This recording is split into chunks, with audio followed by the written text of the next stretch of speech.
uma jurista de alma inquieta e visão global, que está conectando a cidade de São Paulo ao mundo, com uma carreira construída entre o direito, a diplomacia e missões internacionais. Ela traz um olhar sensível e estratégico para transformar São Paulo num verdadeiro palco de oportunidades e diálogos. Prepare-se agora para uma conversa cheia de histórias, desafios, muita inspiração. Eu recebo com muito carinho Ângela Gandra, atual secretária de Relações Internacionais de São Paulo. Muito obrigada. Silvia, eu que agradeço o convite, poder estar com esse público querido, não? E poder trocar umas ideias aqui sobre esse maravilhoso instrumento que veio parar nas minhas mãos, que é essa Secretaria de Relações Internacionais, que de fato, né, eu vou só fazer um spoiler, mas ontem estava falando na GV, porque esse mês é o mês da paradiplomacia, e eu estava falando que o município, a cidade, não, é realmente onde nós chegamos no coração do cidadão, né?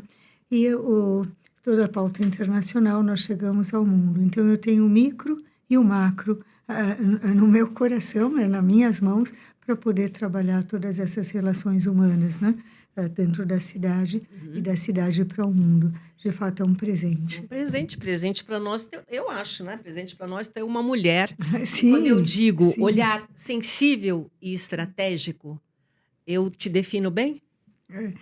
Um olhar muito sensível, estratégico também, e muito humano. Isso eu agradeço muito ter sido formada nessa visão humana. Tenho repetido muitas vezes também.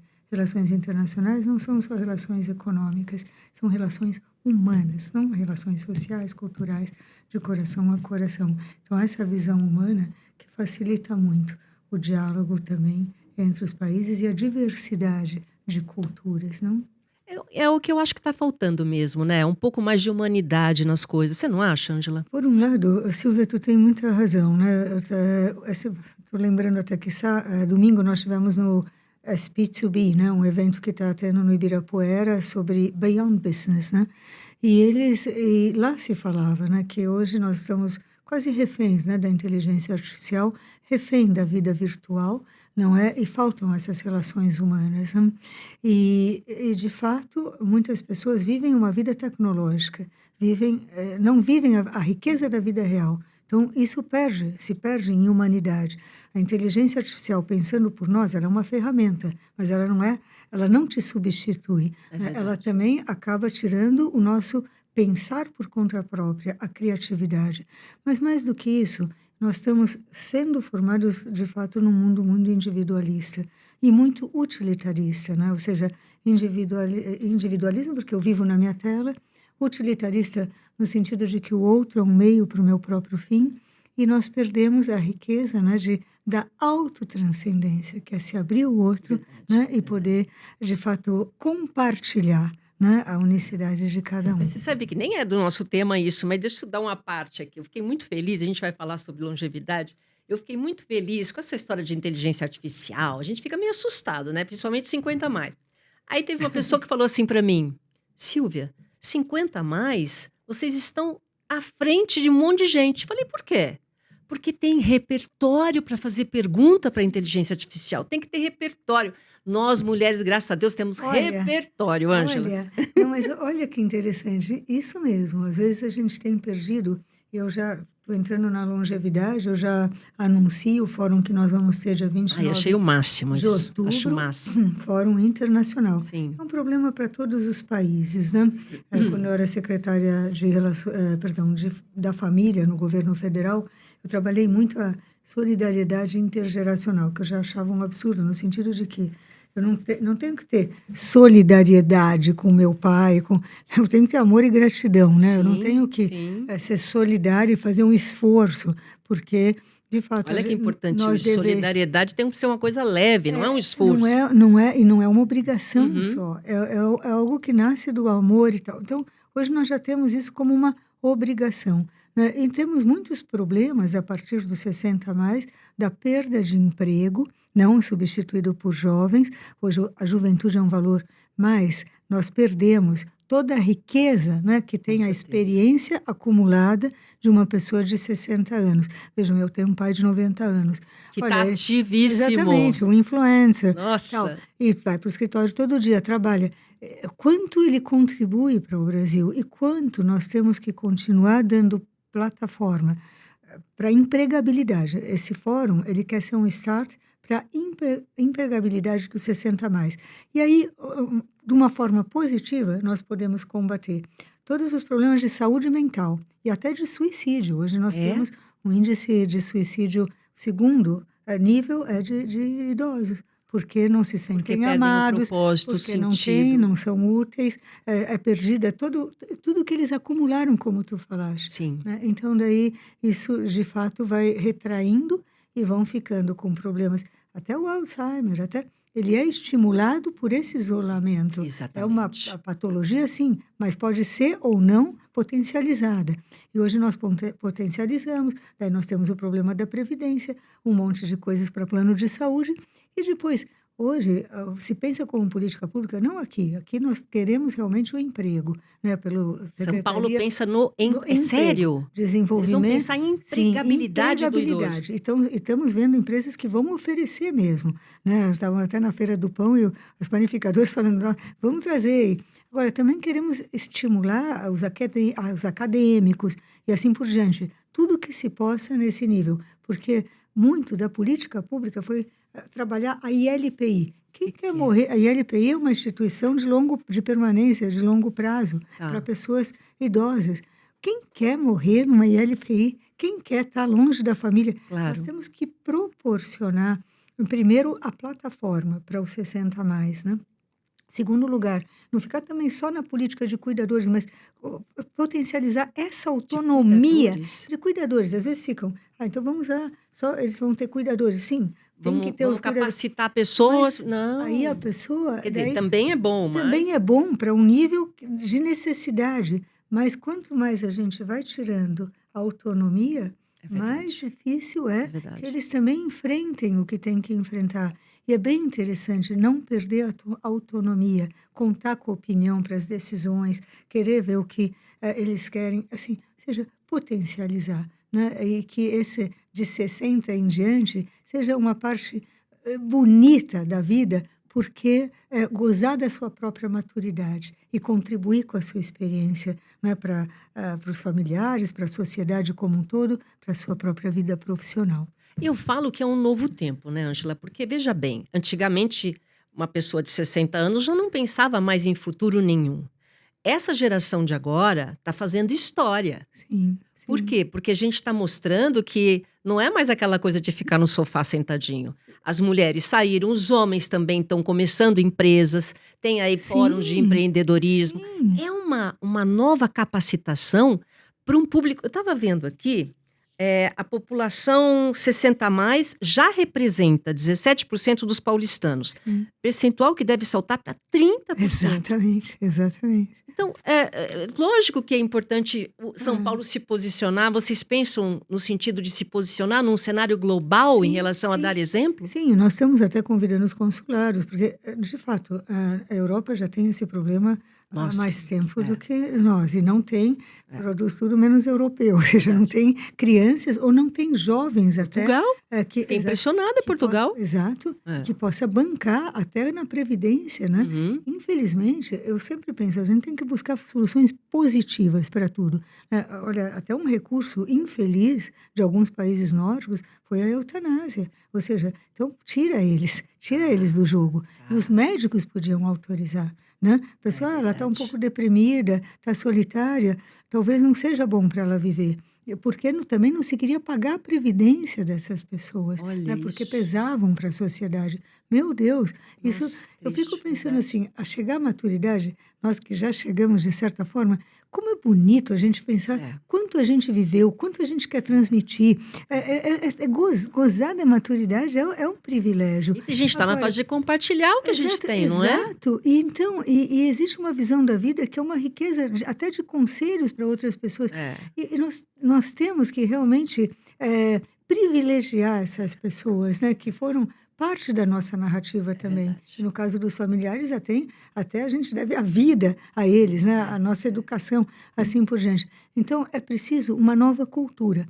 E a partir desse fórum, além de trazer toda a vivência internacional, os consulados vão participar, nós vamos trazer Vocês vão também... trazer quem? Nós vamos trazer Tá. outros países, palestrantes de outros países que estão confirmando ainda. Eu não Tá. quero dizer porque fizemos os convites, estamos confirmando e vamos trazer, né? Mas Pra qual que é a ideia? Então, a ideia é que eles tragam ao Blue Zone, né? Tragam algumas situações mundiais e depois que nós possamos ter um debate. E a partir desse debate nós queremos lançar, de fato, essa empregabilidade 60 a mais, né? São Isso é Paulo muito legal, Ângela. como uma política pública que prestigia profissionalmente o idoso, porque a autonomia econômica também, tudo isso faz a pessoa ter como para a mulher, né? Quando ela tem autonomia econômica, ela tem mais segurança, né? Ela está melhor situada. E é isso que nós queremos também, a partir dessa autonomia econômica e no serviço, à sociedade, etc., nós possamos dar uma grande plataforma e segurança que vai ser um caminho de saúde mental também, nós vemos Por claramente. quê, Ângela? Porque Você quando... está tendo muito problema nesse sentido, né, de Porque saúde mental, né? tem, por exemplo, isso que a gente falou, né, no começo, o Alzheimer, ele pode verdade. estar começando com 50 anos, 55 anos, que não seria o normal, né? Poderia, se a pessoa está potencializada, o raciocínio não vai, ele vai continuar desenvolvendo, e ainda que tivesse o germe patológico, aquilo pode ser trabalhado. Agora, se tu isola a pessoa, as pessoas com 50 anos, eu vejo na própria secretaria, eu mantive pessoas mais velhas, até Eu acho tão bacana você senhorzinho fazer isso. senhor de ser 80 anos, né? Valorizar essas Não, pessoas. ele falou, nunca mais eu vou ter um emprego. Eu falei, então vai ficar, mas vai trabalhar. Olha, que legal. Vai fazer o horário que todo mundo faz. E ele faz um esforço, e está feliz, está muito feliz assim, né? Então, nesse sentido, se a gente potencializa, a pessoa, ela não se retrai. E hoje, por exemplo, uma das pessoas que tem mais de 50 anos, eu falou, olha, se eu perder esse emprego agora, eu não vou ter mais. Eu tenho muita dificuldade. Ninguém emprega as pessoas com 50 anos. É verdade. E eu vou te falar uma coisa também, assim, que eu amo a juventude e quero realmente potencializar essa juventude também. Nós acabamos de fazer a formatura do Meu Trampo, né? Que é um caminho aí que nós temos um programa para a juventude, para ter trabalho, para... Legal. Ok, mas Gostei nós do nome Meu Trampo. Meu Trampo, né? Mas uma das coisas que a gente percebe é que a juventude, ela está despreparada para enfrentar as dificuldades. Sim. Elas estão nesse mundo... Principalmente isso. Não está preparada? Para enfrentar dificuldades. Não está preparada. Por quê? Porque vive nesse mundo que às vezes é irreal. Vive numa cultura de imagem que mais faz a imagem do que o que tu acumula por dentro, de experiência, de estudo, etc. As dificuldades de trabalho é difícil enfrentar. Por exemplo, um horário de trabalho, tolerância, um ritmo de trabalho. É verdade. Né? Porque não enfrentou, talvez, tantas dificuldades quanto um mundo não tecnológico, tal. É uma juventude impaciente também. Tinha tudo que a gente tinha que... A gente tinha que lutar.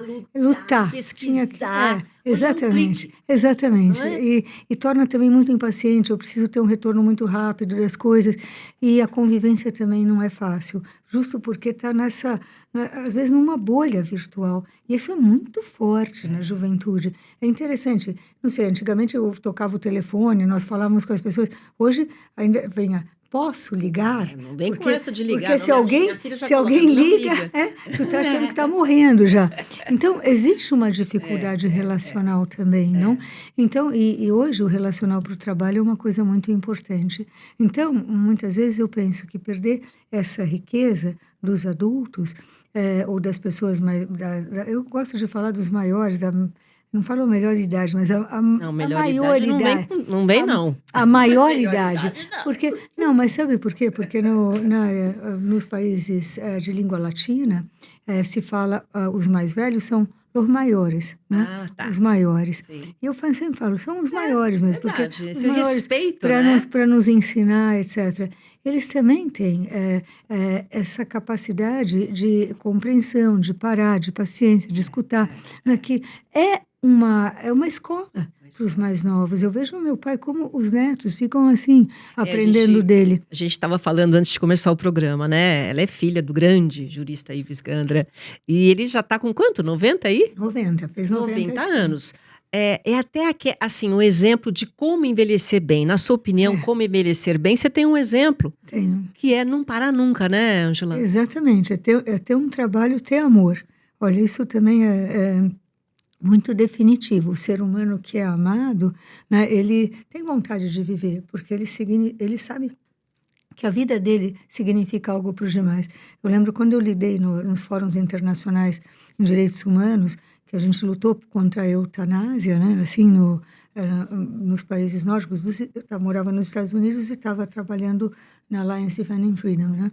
E um cara que tinha pedido a eutanásia, ele falou, porque eu tô sozinho, ninguém me quer, né? Ou seja, a gente morre sozinho, as pessoas querem descartar, porque a gente custa, porque, né? E isso não pode acontecer. Está provado que a relação humana é muito importante. O amor na sociedade, como um todo, ele é definitivo também para que a pessoa queira viver, né? E eu acho que nós precisamos, eu agradeço ter nascido numa escola de amor. Minha família foi uma escola de amor.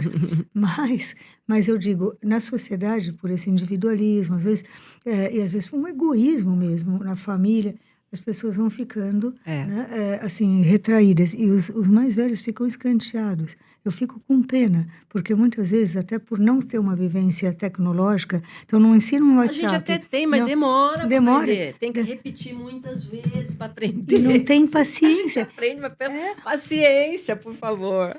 Então, também isso os isola. Nos Estados Unidos, quando eu morava lá, a gente ia em asilos ensinar a usar o WhatsApp. Com alunos da Harvard até, né? Olha, a gente ia. Tem aqui em São Paulo? Eu acho que tem, eu não sei. Assim, vamos né? colocar então, mas, não, eu assim, de voluntariado não sei, né? Mas a prefeitura tem um acompanhamento das pessoas idosas. São Paulo tem cultura de voluntariado? Você acha que o brasileiro tem? Não tem. Porque você falou agora, quer dizer, está numa cidade, tem essa coisa de ir nos asilos, enfim. Não sei, eu acho que o brasileiro em si não tem essa cultura de voluntariado, né? Você viu uma coisa assim, o voluntariado ele tem que nascer realmente de um desejo de solidariedade, mas ele tem que ter uma mentalidade profissional. Nos Estados Unidos eu via que quem se comprometia com voluntariado, eles são mais fáceis de compliance, né? Então tem regra, a gente vive a regra, então tem que chegar 9 horas. Aqui o voluntariado é doméstico, ou seja, dá para entender? Um dia vai, outro dia não vai, né? Assim, não tem um comprometimento. Tem que haver, mas eu vejo assim, eu vejo que o trabalho voluntário, muitas vezes, ele é um pouco instável, né? O gráfico é instável. Às vezes não comparece, tu está contando com aquelas pessoas. Eu digo porque eu trabalhei muito com voluntariado. Assim, eu fiz na universidade, eu convocava sempre meus alunos, eu sempre trabalhei. Já é teu isso, né? Eu acho que quem recebeu, eu te conto até uma coisa, eu até contei no Jô Soares quando eu fui lá, né? Quando a gente era pequeno, meu pai sempre falava para nós que nós tínhamos recebido muito, que a gente tinha que servir a sociedade com o que a gente tinha recebido. Então, ele levava a gente em favelas, por exemplo, e daí nós íamos no dia da Páscoa, daí nós íamos com chocolate, quando a gente via, a gente dava os chocolates. Daí, quando voltava, ele dava mais chocolates. Mas ele sempre falava para nós, vocês podiam ter nascido na favela, vocês podiam, né, ter outra condição. Então, vocês têm que fazer alguma coisa pela sociedade. Então, eu não podia ver uma criança na rua, porque eu sempre falava, e o que eu vou fazer para a sociedade? Eu tinha 7 anos, se eu via uma criancinha vendendo biscoito, eu falava, por que eu estou dentro de um carro e a criancinha está vendendo biscoito? Então, era uma problemática para minha cabeça, aquilo. E daí eu fui me cultivando sempre em devolver para a sociedade, gratuitamente, algo que eu recebi. Isso, né? Faz parte de tudo que você faz, né? Você como professora, você no teu sim, trabalho, sim, nas relações, sempre, no que você coloca de projeto, né? No teu olhar dentro da secretaria. Tudo isso vem um pouco também, ou muito até, do que você aprendeu no sentido de devolver. Eu acho lindo isso, devolver para a sociedade. Exatamente. É outra forma de enxergar trabalho. Exatamente. Então, para mim, existia um compromisso de coração. E é muito legal a gente envolver outras pessoas, despertar outras pessoas. Muitas vezes nas férias, eu tinha um centro cultural, pegava as pessoas e falava, olha, vamos passar uma semana servindo tal prefeitura, fazia um elo com a prefeitura, né? E nós íamos e servíamos, e limpávamos as casas, e faziam, sim, pegava a população bem. Olha, tinha gente que falava, olha, eu estava cheio de problema, pessoas que tinham um nível, né? Falava, você estava cheio de problema, acabou meu problema.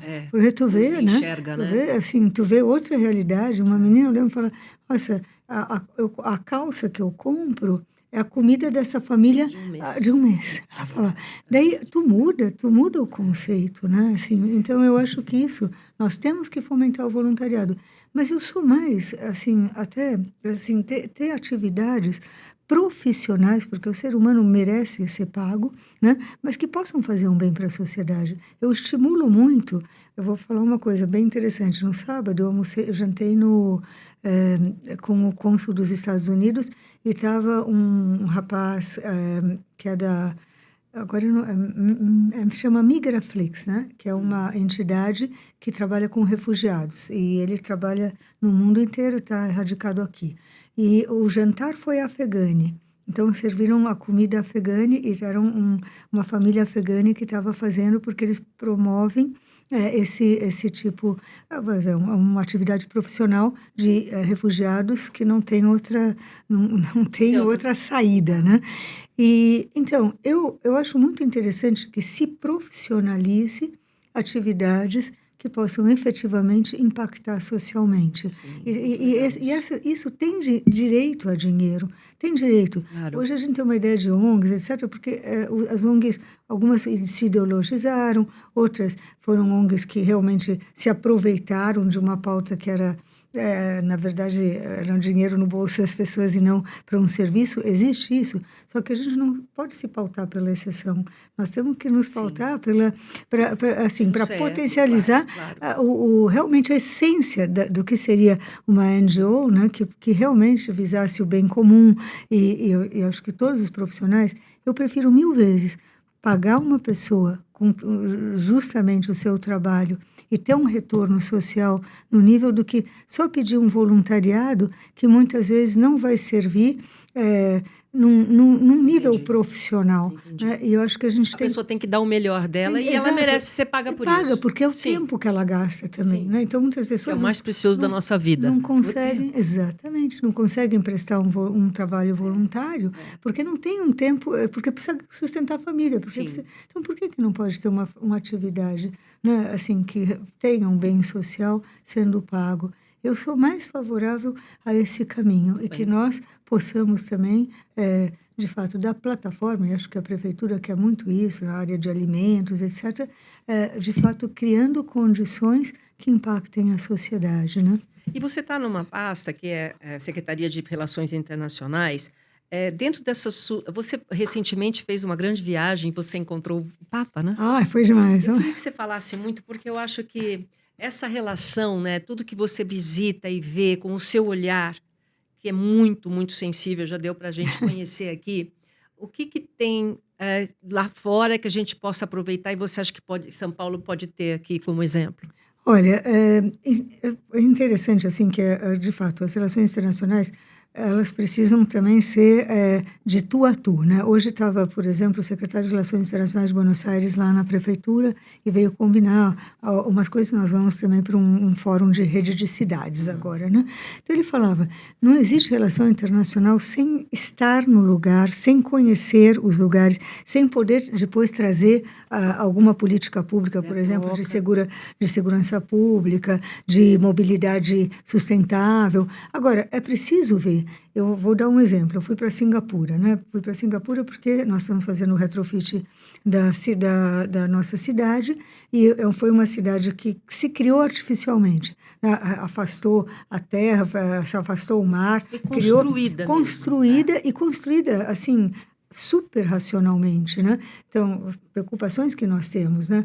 De preservação histórica da cidade, depois estética, depois o housing, né? Que é hoje dar casa para as pessoas de rua, né? Então, nós temos aqui a Vila Reencontro, por exemplo, depois manter o verde, aproveitar a água de chuvas, eles têm tudo isso muito bem trabalhado e dando certo. Então, é um exemplo para São Paulo. Exatamente. Então, nós fomos até lá conhecer, e hoje até vou ter uma reunião com o governo do estado, porque nós estamos vendo como contratar o projeto para nós, para poder fazer juntos um retrofit. Aliás, que eles potencializaram todo o comércio da região. Então, tu vai, e é um comércio estético, não é uma bagunça, e tem segurança pública, e tem tudo, né? Cuidado com os idosos, cuidado com as crianças. Então, é um modelo, sim, né? Então, nós podemos trazer, né? Nossa, mas como é que faz isso com São Paulo? Tudo... Não, mas é o retrofit só. Tá, é o retrofit, é só o espaço do centro. Entendi.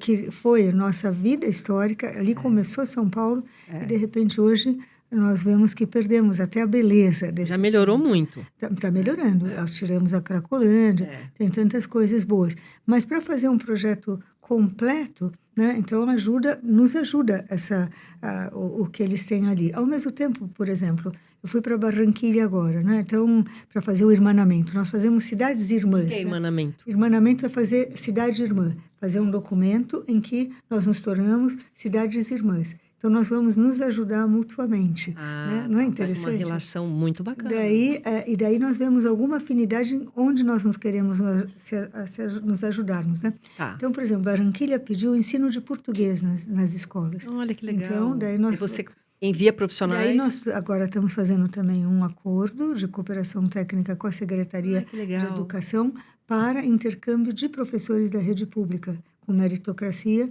para outros países em que a gente possa também levar a língua, por exemplo, o português, né? Então, nós podemos sempre levar coisas boas e trazer coisas boas.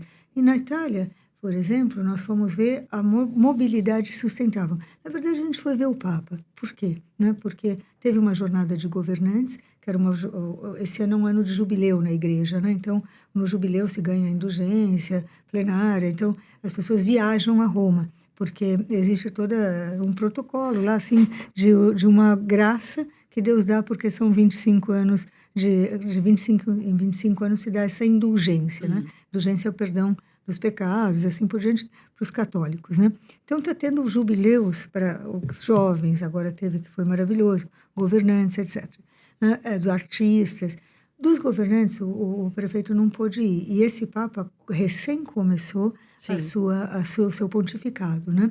Então, eu também pensei, bom, no jubileu de governantes vai estar um monte de gente, vai estar diluído. Eu quero que o prefeito esteja ali com o Papa, né? Ele e o Papa.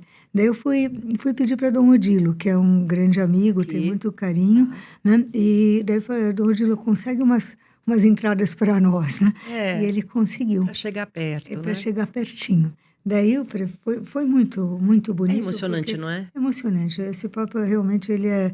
Se tem falado, né, que é o Papa mais sorridente, assim, que já teve parece que o João Paulo I foi, mas que esse é muito humilde. E realmente, ele parece um homem, assim, como manso e humilde de coração, uma pessoa muito dedicada, e ao mesmo tempo forte. Ele tem falado de forma bem incisiva sobre valores humanos e assim por diante.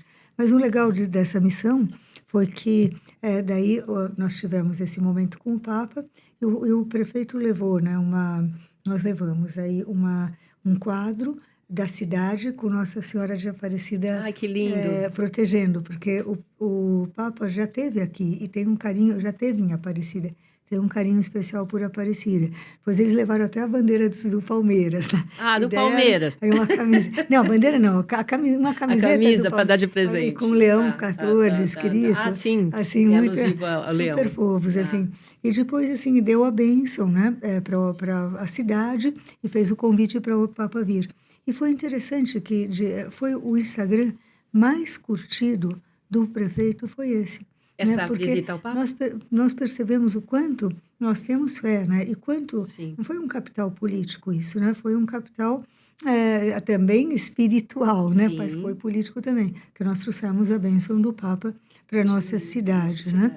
E, por outro lado, aproveitando a missão, nós fomos ver a mobilidade sustentável. Lá eles estão usando muito a bicicleta, eles têm os ônibus elétricos, né? Eles têm toda uma gama, se tem potencializado nas cidades também, né? Que se use mais caminhar, as Aqui bicicletas, também aqui já a está assim, né? patinete. São Nós Paulo a estamos gente já está muito bem, caminhando, nós estamos né? muito bem nesse sentido, mas é muito bom trocar ideias, né? Então, tivemos também na parte de segurança alimentar, em armazéns solidários, como a gente tem aqui, e tivemos na primeira cidade irmã nossa, que é Milão. Então, tivemos lá também com a prefeita em exercício, né? E assim a gente vai trocando ideias e, ao mesmo tempo, nesse caso, foi especificamente para poder estar com o Romano Pontífice e trazer essa bênção para Ai, nós. que O bom, estamos prefeito abençoados. muita fé. Semana passada É, nós recebemos também o manto de Guadalupe com o presidente do Tribunal de Contas, o Domingos Gessei, que também tem muita devoção. Nós fomos convidados, recebemos. A Nossa Senhora de Fátima foi à prefeitura, nós tivemos uma missa com a imagem peregrina. É muito bonito ver o prefeito rezar, né? ai, É que muito bom. Estou bonito. me sentindo até mais leve de saber que a É, gente tem, no caso aí, duas pessoas, né? E é. realmente tem muita fé. Eu acho que é o que a gente realmente precisa, Até na né? festa da Querupita a gente estava lá. É? Ele foi na festa da Ai, Querupita. adoro, Assim, eu adoro. estava animadíssimo, é verdade. Muito Ô, bonito. Ângelo, eu queria falar também, aí eu vou puxar um pouquinho para minha parte, né? Que eu sou bem relacionada a esporte. Nossa, Que legal, né? Copa Feminina de Futebol em 2027, nós seremos sede, São Nós Paulo. vamos ser conjunto com outras cidades, mas sim, vamos ter também, né, aqui alguns jogos, como na Copa, né, Sim. foi. Mas nós estamos, assim, muito honrados, porque foi disputado isso, né? E, Sempre de fato, disputado, né? sempre, Muito sempre, disputado. muito disputado. Estamos muito contentes de poder sediar também, né, essa Copa, que também para a mulher é Não, interessante, porque né? independentemente de ser um evento esportivo, eu acho assim, né, que é um símbolo de luta por igualdade, a gente mostra a força da mulher, um reconhecimento. Como é que a secretaria quer garantir que essa vontade realmente de mostrar esse lado ecoe nos outros países, enfim, como é que vocês estão preparando o conceito? Não é É, nem data, o conceito de receber. mostrar efetivamente, eu vejo assim, de fato, é mostrar que pode ter essa modalidade, né, para a mulher, dentro da sua condição também. Porque muitas vezes as pessoas falam, então só um tipo de mulheres que vai fazer isso, ou que tem que ser, não sei, né, uma masculinização da mulher. E não é, né? O conceito é um futebol próprio para a mulher, que a Copa Feminina é isso. E que nós podemos ter, dentro de cada modalidade profissional, efetivamente, o seu estilo, né? E eu trabalho muito isso, sabe, Silvia?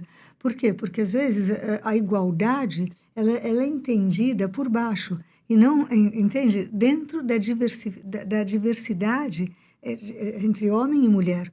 Como assim? Explica melhor. Então, vamos Vamos lá. lá. Nos esportes, por exemplo, então, há esportes que são femininos, outros que são masculinos, e não se pode ter uma modalidade dentro do feminino. Então, isso foi uma luta já anterior para se instaurar o futebol como algo feminino, que poderia ser É feminino, verdade. mas as regras são diferentes, né? Não é diferente, ou seja, tu tem que ter o respeito vamos dizer, Teve uma luta a muito grande pela a antropologia cultura, de uma de coisa cada um. enraizada de que Exatamente. mulher não joga futebol, Exatamente. E né? depois, às vezes, como se fosse um café com leite, né? Assim, Nunca é valorizada, é não verdade. muito, e é verdade, Não tem porque público. isso e assim, gozado. A gente sabe que até, assim, é caricaturizado, né? Assim, fica uma coisa que, só masculinizar. Estereotipado, É uma coisa assim. Então, é preciso mostrar que pode haver um futebol feminino, que esse futebol feminino tem a sua peculiaridade, que eu acho interessante também. Como em qualquer trabalho, mulher e homem, eles têm uma igualdade natureza, mas eles têm uma diversidade, né, antropológica. Sim, E tem que total. aprender a A conviver com isso e respeitar isso. respeitar. É. Então, por exemplo, eu sempre falo, eu gosto do feminino, mas não do feminismo, né? Uhum. Porque eu acho que tu tem que se manter na sua natureza feminina, com os mesmos direitos, que Sim, é toda aliás, um debate filosófico, sim, antropológico, social. Eu acho que, de verdade, assim, pelo que eu acompanhei no esporte do futebol feminino, demorou primeiro para ser tomado a sério, né? Porque sempre, olha, ainda está lutando, se Ângela. juridicamente a mulher ainda não tem voz, né? A gente Uhum. vai... Ontem tinha uma mesa, eu estava num evento, eu falei, nossa, tem 8 homens na mesa e uma mulher. Né? A gente vai nos eventos, e ela pode ter espaço politicamente correto, mas ela não tem voz. Se eu digo, numa ciência humana, né, a mulher muitas vezes não tem lugar para falar, uma administração, às vezes, graças a Deus, o prefeito põe a liderança, O mas prefeito apoia a mulher. apoia, e a liderança... Só que, às vezes, ela não consegue espaço. No futebol, era motivo de gozação, o futebol feminino, É não é verdade. verdade? É verdade. E falava assim, imagina, as fraquinhas, não sei o quê. É. Depois já começaram a falar, então, desculpa o termo, mulher macho, entende? Então, elas vão ser e vão... E nós queremos Estereotipar aquela mulher que joga. Exatamente, como se fosse já, sei lá, não, fosse uma mulher... Vários esportes, as mulheres são consideradas Mas assim. assim, e ao mesmo tempo não conseguem manter a característica que eu vi em alguns países até, né?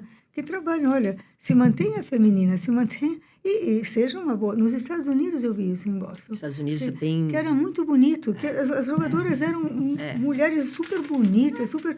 E ao mesmo tempo estavam lá jogando. Sim, sem perder a Exatamente, feminilidade. Então, eu penso que, em termos de conceito, nós precisamos crescer. Porque, infelizmente, Silvia, eu vou falar uma coisa.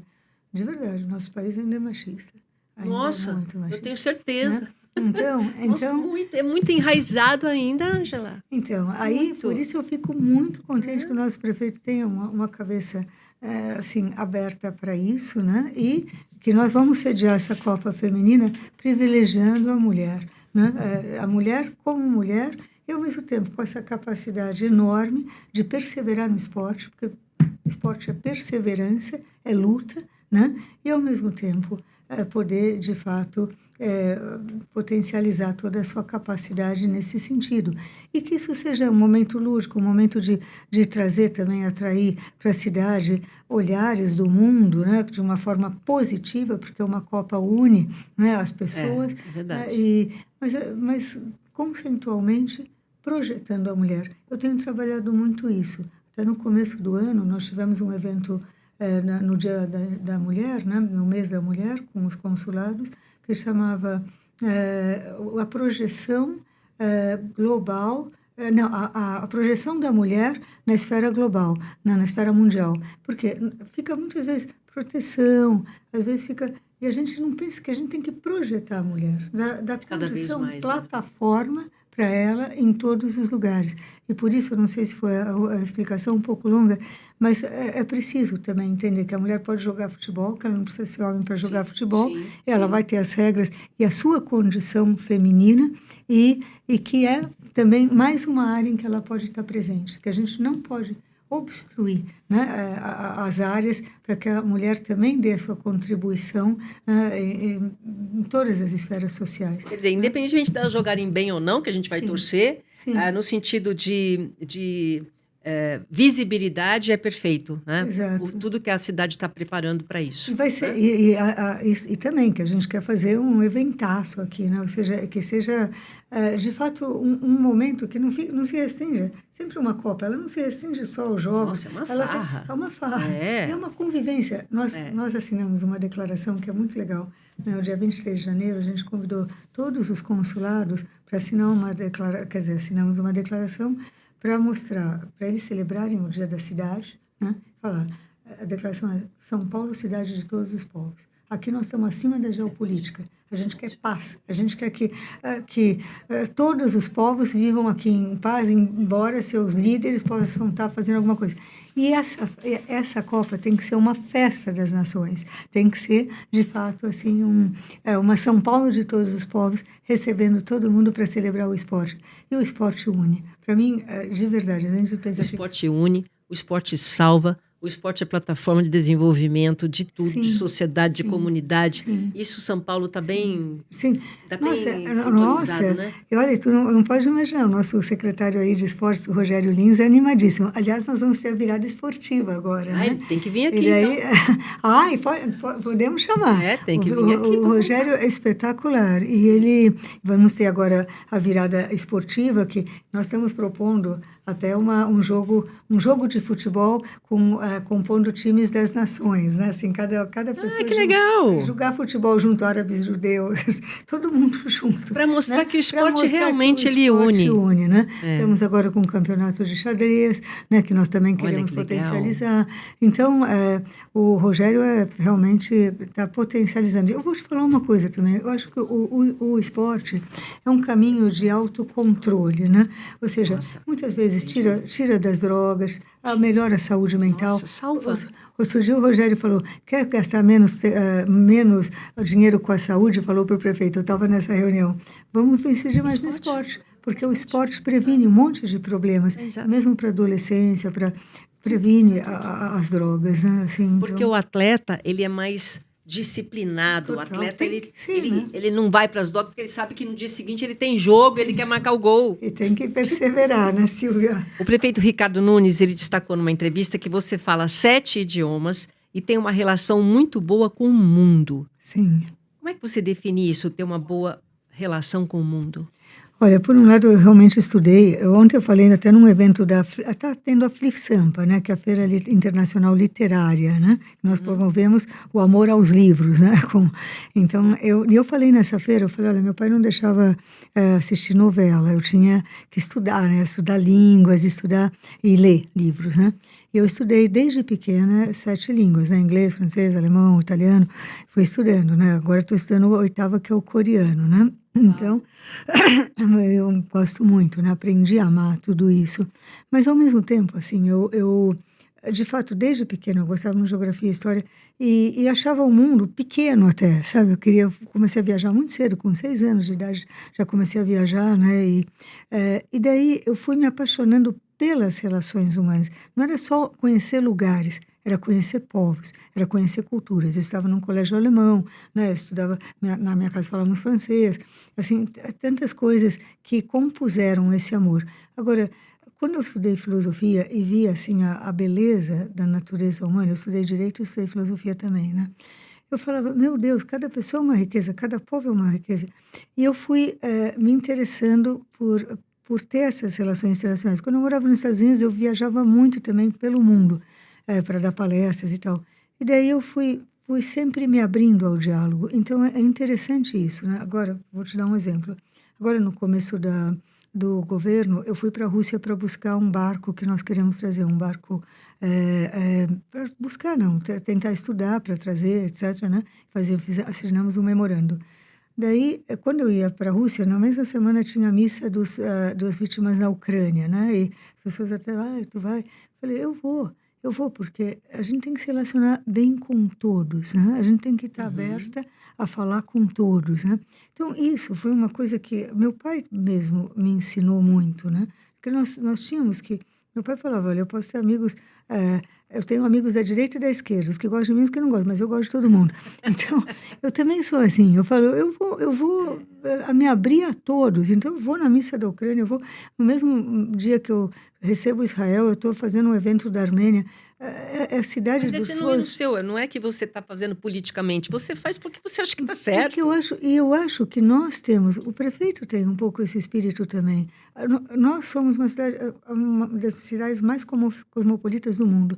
Nós temos imigrantes aqui convivendo, né? Então, eu penso, e eu tenho lindo. isso natural de coração, porque eu aprendi do meu pai. Meu pai sempre me ensinava a estar aberta a todas as pessoas, a entender as pessoas como elas são, não do jeito que a gente gostaria, entender as culturas. Mesmo recentemente eu falei na Câmara, eu fui sabatinada na Câmara Municipal semana passada, e uma pessoa de um outro partido fez uma pergunta, ela falou, tu me receberia? Eu falei, lógico. Por quê? porque o pluralismo faz com que a gente esteja aberta e faça a gente buscar o que une, não o que desune. Se eu já tenho um preconceito, já não quero, eu nunca vou entender porque o outro pensa de outra maneira, e muitas vezes Já cria uma barreira antes. tudo uma aprendizagem. E agora, eu tenho falado muito isso, o momento do Brasil, ele exige um diálogo. A gente não pode se fechar o diálogo. A gente tem que entender, a gente tem que conversar, a gente tem que construir o bem comum, que hoje é um bem comum globalizado, vamos dizer. Então, eu agradeço ter sido preparada para isso, de certa forma, ter estudado toda essa antropologia, essa filosofia, que vê no outro uma riqueza e que vê na cultura, né, também, né, um compartilhar, né, sei lá, universos, né, e gozar do bem do outro também. Então, eu vejo que eu quero muito ajudar a construir essas relações e sempre pela paz. Eu termino falando que eu tive no U20, né, que é o Urban 20, que é uma reunião de cidades grandes na África do Sul, e vou voltar agora. Nós fomos chamados para ter 2 palestras, né, porque eu falei, no documento que se redigiu, eu falei, a primeira coisa, as cidades podem contribuir para o mundo na paz, porque as relações se dão na cidade, né, e se a gente fomenta a paz, sei lá, se numa escola eu não deixo que tenha um bullying, porque o outro é filho de não sei quem, da nação que não sei o quê, né? Se eu não deixo, eu já estou criando a paz. Se eu recebo, por exemplo, nós fizemos a festa chineses, coreanos, japoneses, tudo, fizemos uma festa lá do início da primavera, todo mundo junto. Por que não? Né? Então, agora nós vamos fazer a Festa das Nações, trazendo diversas comidas. Então, vai ter São Paulo é o maior exemplo, então, né? Todos podem conviver muito bem. Por que a gente não pode gerar a paz a partir da cidade? Então, eu agradeço que, nesse momento geopolítico, nós queramos estar acima da geopolítica e que nós fomentemos essas relações humanas no micro para, de fato, impactar o macro nas relações internacionais. Vamos junto, né, Silvia? Obrigada pelo seu tempo. Obrigada por tudo que a gente aprendeu aqui hoje. Eu acho que a gente compartilhar esse conteúdo também é muito importante. Muito obrigada, viu? Nossa, eu que agradeço essa oportunidade. Deixo um beijo grande e fico à disposição na secretaria, né, à disposição de todos, e que cada um de vocês também pense como pode cultivar a paz na sua própria casa, no seu próprio ambiente profissional, porque tudo isso impacta a cidade e, de certa forma, impacta o mundo. Uma vez eu aprendi que a vitória num coração, né? Foi João Paulo II que falou, a vitória no coração, uma vitória no coração humano é uma vitória no coração de todos. Quando a gente supera um problema com alguma pessoa, né, buscando a paz, nós estamos impactando a todos, né? E eu sugiro que todos nós lutemos juntos para esse momento do mundo que necessita de tanta paz. Muito bem, obrigada. Obrigada pela sua companhia. Até a próxima.